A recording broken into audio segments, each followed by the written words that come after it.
Support for this podcast comes from the law firm of Davis Malm. Whether you're a developer, property owner, manager, or commercial tenant, their real estate attorneys know the lay of the land, not just the law. Learn more at davismalm.com. Hey listeners, before we get started, I want to give a heads up that this discussion may be graphic at some points, so take care while listening. WBUR Podcasts, Boston.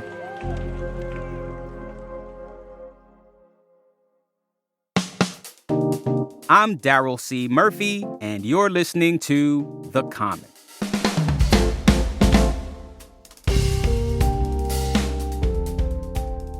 Death of a loved one can bring with it a deep sense of loss. We miss that person's personality, their energy, and we honor that with our grief. But how do we as a society respect their remains, the bodies they leave behind? That question is at the center of the latest season of WBUR's podcast, Last Seen, which came out this month. Postmortem, the stolen bodies of Harvard. Human body parts taken by a manager at the Harvard Medical School morgue and then sold to customers online. Investigators say the body parts came from cadavers donated to Harvard and used for educational purposes. But they say... And that's Harvard. Like, you would think that your family would be safe going there. The podcast follows a scandal at Harvard Medical School that made headlines last year when a manager at the medical school morgue was accused of selling body parts donated to the school for scientific study. I got to talk to host and reporter Allie Jarmanning on WBUR's Radio Boston about her experience diving into the apparently flourishing underground market for human remains and her quest to answer the question, how should we treat the dead? So, Allie, you cover the criminal legal system for us here at WBUR. Bring us back to June 2023. How did the story hit you when you first heard it? And tell me, what was the moment you decided to do a deeper dive? Sure. So I remember vividly, it was a beautiful summer day, and I was on a walk, and I got a Slack message with this press release from the U.S. Attorney's Office in Pennsylvania that somebody at Harvard was accused of stealing and selling human remains. And everybody was just like, what? That had to stop you in your tracks. I immediately ran home. My walk turned into a run.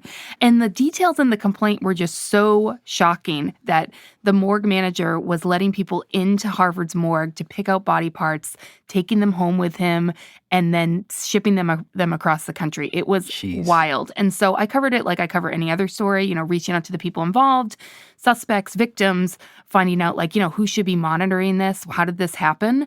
And I realized pretty quickly that, hey, there is a much bigger story here. It's not just what happened at Harvard, but who are the people that are buying this stuff? Mm-hmm. What's the impact on the victims? What is the history of medical schools? How did we get here? So there was just a lot more to chew on here. Yeah, it's a whole economy for this. Yeah. Now, at the center of this case is a man named Cedric Lodge. He was the morgue manager at Harvard Medical School. He's accused of stealing and selling the body parts, as you just explained. Yeah. Now, he's pleaded not guilty, and the trial is set to start this summer. I think as we think about this, one of the biggest questions raised is, how does this even happen? And you found that these morgues are largely unregulated. Yeah. So can we talk about all of that? Yeah, so medical school morgues are totally unregulated. They're all medical schools are making their own rules about how the dead should be treated, what's proper, what's ethical. Harvard did bring in an outside panel to review their practices, but that panel did not look at what went wrong here. Mm-hmm. Neither of Cedric Lodge's bosses were fired as a result of this. I have no clue if they were even disciplined or even investigated here. And Harvard, in their answers to me, really kept focusing on the fact that Cedric Lodge was the only one criminally charged in this whole case. So there are still a lot of questions. Harvard is kind of a black box when it comes to this kind of stuff. And all medical schools are. They're all, at least in Massachusetts, are allowed to kind of do their own thing when it comes to these bodies that are donated to them. They make their own rules, they make their own standards, but there's no control above that. To this point that you're making, earlier this year, a judge ruled that Harvard itself cannot be held responsible for the actions of its manager, despite the family's pursuit of a class action lawsuit. Mm-hmm. With all that said, what is the bigger legal picture here? So this was a big question that came up after, the story broke. What? You can buy and sell human remains? Yeah. And the answer is Yes, mostly. There is no federal law against buying or selling human body parts as long as they don't go into another person.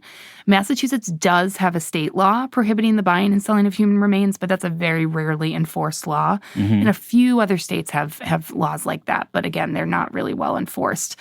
Under the law, like, human bodies are nothing special. You know, they're just basically property. And there are some people that want to change that. So I talked to an anatomist and ethicist. His name's Dr. Tom Champney. He works at the University of Miami's Miller School of Medicine. And he's part of this group of anatomy professors that want to see human bodies treated with more respect, you know, less like old refrigerators and more like living humans. And he pointed out the charges against Lodge. He's charged with interstate transport of stolen goods, not humans.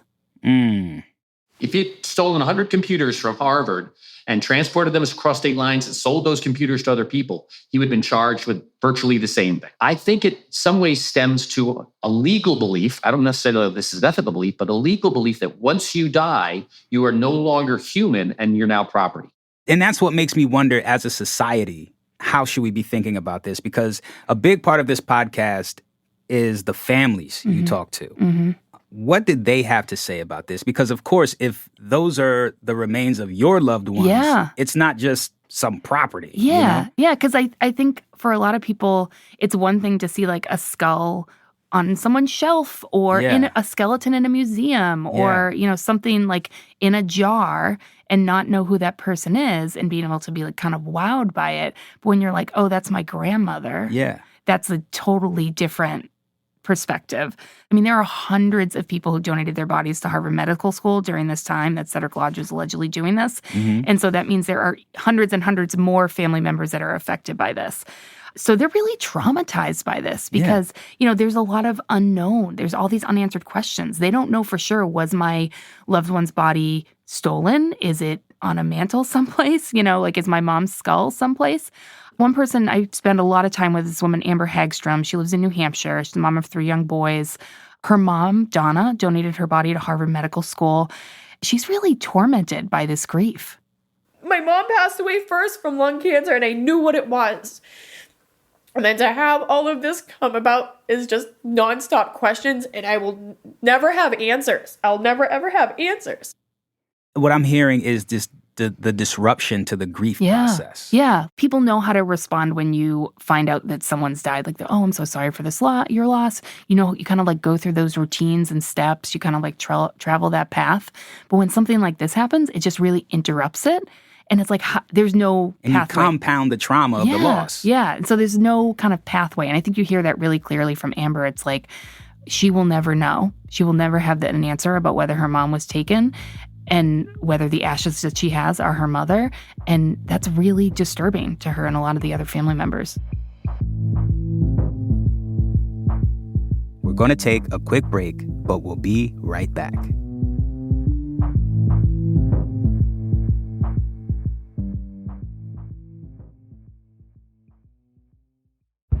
Did you kill Marlene Johnson?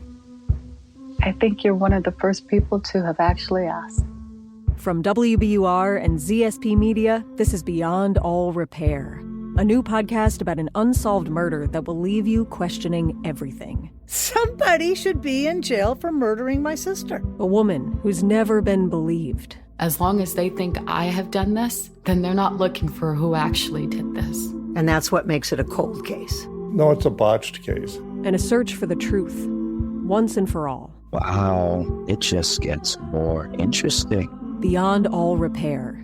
Listen and follow wherever you get your podcasts. Be careful.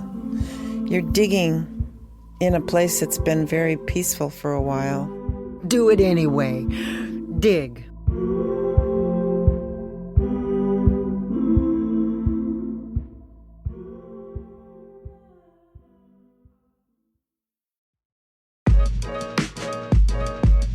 And we're back with more of my conversation with reporter and host Ali Jarmanning on the new season of the WBUR podcast, Last Seen Postmortem. You know, after talking to the family, you also looked and talked to the people who actually collect the body parts.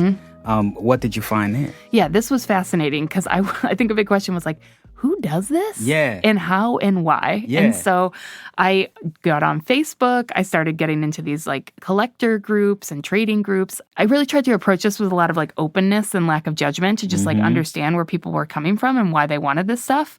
People are buying and selling just like that you would buy or sell anything else on Facebook. You know, buying a whole skeleton or a skull is really expensive if it's in good condition. Like you can go on a website like Skulls Unlimited and buy something like a full skeleton for $7,000. There's a website called Skulls Unlimited. There is. Yes, there's a couple websites like that.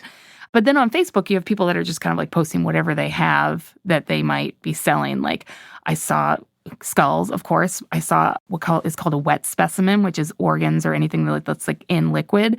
So it was like a child's windpipe that had a child who had choked on a marble and somebody had preserved this. I saw a lot of fetal remains, brains in jars, all sorts of stuff like that. So these collectors, when you talk to them, how do they understand what they're doing? Yeah. It varies, but for almost all of them, they treat the human remains they own with a lot of respect in their view and dignity, and they treat them in a way that they would want to have their own loved ones be treated. They're like, this is not Halloween, this is not like ghoulish or anything. It's almost like an art form for a lot of them. I had some difficult conversations with them about like, well, what if this is someone that you knew? Or like, do you think that your loved one wants to be here? You know, I spoke to one collector in particular. His name's Justin Capps. He has 7 skeletons in his living room, and he and his wife would like to get more if they could get more. And so I asked them, like, basically, like, how do you think about the people who these remains were? I wonder how many of them even had a choice to become medical specimens. And the only way I was able to get over any of it was to have a sit-down conversation with each one of them that come in here and explain to every one of them, like, I'm not going to disrespect you. I'm going to treat you like you should be treated. As you can see, I do that. I guess what we're dealing with here, as I just listened to Amber and I'm listening to you describe these collectors, how they view it, perhaps at the center of this, it's not necessarily malice, but it's just a difference in perspective of how to honor dead bodies. Yeah, and it's really interesting. When I talked to Amber, I went and saw her. It just happened to be right before Halloween. And so she was talking about how she like can't enjoy Halloween. Her mom loved Halloween. Her mom had plastic skulls everywhere and like, you know, got into all of that. But it's like it just goes to show when it becomes more personal. Yes. It's not as fun when it's so much closer to you. Yeah. And I even noticed that with a lot of the collectors I spoke to, that if something was a historical medical specimen, something that was like 100 years old, that feels a little different than something, how new is someone this? Had just passed. Yeah. So it's really tricky. Like I had moments where in the morning, I would talk to a family member, and in the evening I would talk to a collector. And it's like I almost wanted to put those two people in the same room and be like, can you talk to? Yeah, exactly. So that's what we try to grapple with, I think, in the podcast is these kind of questions about how should we treat the dead, who gets to decide, and like what is a dead body? Like is it something that should be treasured? Or as one person told me, is it just kind of like your container, your wrapper that's not in use anymore? Yeah. As I was listening to the show, there was one moment where I really admired your journalistic style. I felt like, wow, you were the right person for this story. It was when you went up to the front door of one of the people involved in this case, Jeremy Pauley. Take us through that moment, because I really admired your soft persistence there. Yeah, so Jeremy Pauley is kind of the guy that unraveled this whole case that exposed Harvard. This guy, he's a collector really well known in the oddities field. He was arrested, and police charged him with buying and selling human remains that he acquired that were stolen, not from Harvard, but from other places. But he knew of all these people in this network that did include Harvard, and he had bought basically secondhand human remains from Harvard.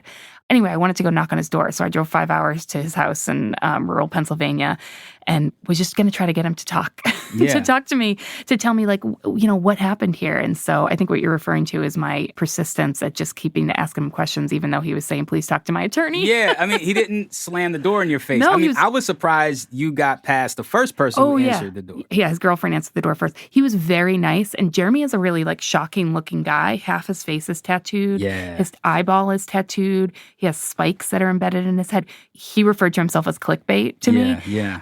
But I did find a really great interview he did with an online oddities show, and he explained kind of what his interest is in this whole world is wet specimens, which is preserved organs and tissues.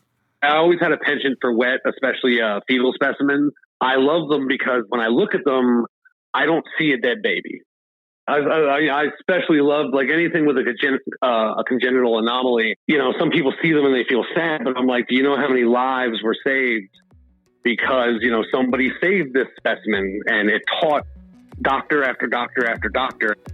Allie, I could go on for days, right? We have to wrap up, but I have to know, what did you learn about grief and life after this series? Yeah, I think it's very personal. It's up to whatever your kind of beliefs are, what your history is, what your family history is. I mean, there's so much here, and I really hope we grapple with a lot of it in the podcast and we get people talking about this a little bit.